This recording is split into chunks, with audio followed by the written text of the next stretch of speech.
सात संगत जी, प्यार से कहना। धन निरंकार जी, हरदेव वाणी, शब्द संख्या 34। सत्य ज्ञान की नाव चलाने वाला सद्गुरु होता है, भव सागर से पार लगाने वाला सद्गुरु होता है। कहते हैं कि हमें जब सत्य का पता चलता है, क्योंकि सद्गुरु ही होता है जो सत्य से हमें मिलवाता है, उससे एकमिक करवाता है। क्योंकि हम लोग सुनते तो रहते हैं मगर उस सत्य तक पहुँच कभी नहीं पाते, क्योंकि सत्य को पाने के लिए दौड़ जो हम लोग लगा रहे होते हैं वो बाहर की तरफ कर रहे होते हैं। और सद्गुरु हमें बताता है कि बाहर की तरफ कुछ नहीं मिलने वाला, जीवन पर्यंत भागते रहेंगे, कुछ नहीं मिलने वाला। और सद्गुरु वो दौड़ जो बाहर की तरफ थी उसका रुख मोड़ देता है और जो सत्य से हमें एकमिक करा देता है। तो वही कहते हैं सत्य की नाव चलाने वाला तो सद्गुरु ही होता है।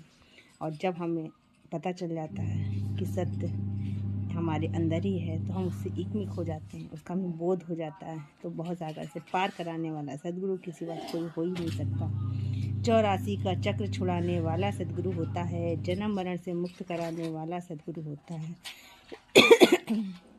84 का चक्र, जैसा कि हम सुनते चले आ रहे हैं कि 84 का चक्र चलता रहता है। 84 का चक्र चले, चाहे हम जीव जंतु पशु पक्षी कुछ भी बने, जब हम इस सत्य को जान लेते हैं तो हमें कोई फ़र्क नहीं पड़ता, क्योंकि हम तो सदा से जो हैं वही रहेंगे। जैसे कि आप एक कपड़े बदल लीजिए, दूसरे पहन लीजिए, आपको कोई फ़र्क नहीं पड़ता, क्योंकि आप कपड़े नहीं हो, आप पहनने वाले हो, उस कपड़ों को देखने वाले हो, आप दृष्टा हो। तो जब इस बात का अनुभव बोध सद्गुरु हमें करा देता है तो हमें इस 84 के चक्र का कोई भी फ़र्क नहीं पड़ता। फिर हमें कोई भी योनि मिल रही होती है, हमें कुछ नहीं फ़र्क पड़ता, क्योंकि हम जान जाते हैं कि हम ये जो शरीर धारण कर रहे हैं वो नहीं है, हम तो इसके अंदर हैं, हमारा होना तो अलग ही है, हम तो केवल सब देखने मात्र हैं। मन की भटकन को मिटाने वाला सद्गुरु होता है, सत असत का ज्ञान कराने वाला सद्गुरु होता है। कहते हैं जब इससे एकाकार मन हो जाता है तो मन की भटकन खत्म हो जाती है, क्योंकि अभी तक हम कुछ पाने के लिए दौड़ रहे थे, अब सुकून हो जाता है कि जिसके लिए दौड़ रहे थे वो तो हमें मिल गया। जब हमें वो मिल गया तो अब हमें दौड़ना ही किस लिए है, अब हमें स्थिर हो जाना है, इसके साथ एकाकार होके एकमिक होके जो आनंद की अवस्था है उसका अनुभव करना है, आनंद उठाना है, सुकून लेना है। सत्य असत्य का ज्ञान कराने वाला सद्गुरु होता है। कहते हैं कि सत्य और सत्य सद्गुरु ही हमें बताता है, क्योंकि अभी तक तो हम असत्य को ही सत्य माने बैठे हैं, जैसे शरीर को ही अपना माने बैठे हैं। मगर सद्गुरु जब हमें ज्ञान करा देता है, इसका बोध करा देता है, तो हमें पता चलता है असत्य क्या है और सत्य क्या है। ये कार्य केवल सद्गुरु ही कर सकता है। माया का पर्दा हटाने वाला सद्गुरु होता है, माया स्वामी से मिलाने वाला सद्गुरु होता है।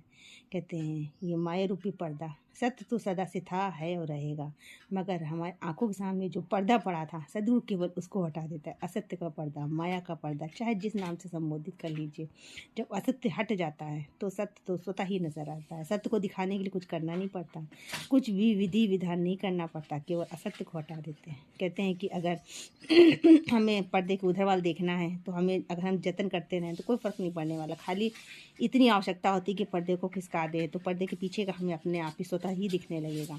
तो बस वही सद्गुरु करता है, असत्य को बता देता है, उसका बोध करा देता है, उसका ज्ञान करा देता है। तो सत्य तो जो सदा से स्थिर है, स्थिर था, स्थिर रहेगा, वो अपने आप ही नजर आ जाता है। लोक सुखी पर लोक सुहेला करने वाला सद्गुरु है, कहे हरदेव आनंद रस से भरने वाला सद्गुरु है।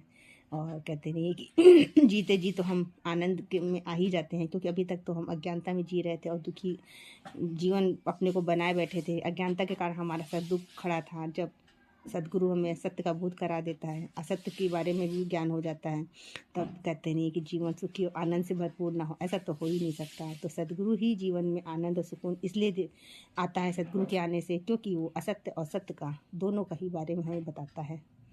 और फिर जब दोनों चीज़ों के बारे में पता चल जाता है तो असत्य की तरफ हम भागना छोड़ देते हैं और स्थिर के साथ जुड़ने की कोशिश करते हैं, इससे एकमिक होना चाहते हैं। और इससे एकमिक होने का मतलब है कि आनंद के रस में सराबोर होना, आनंद के सागर में गोते लगाना।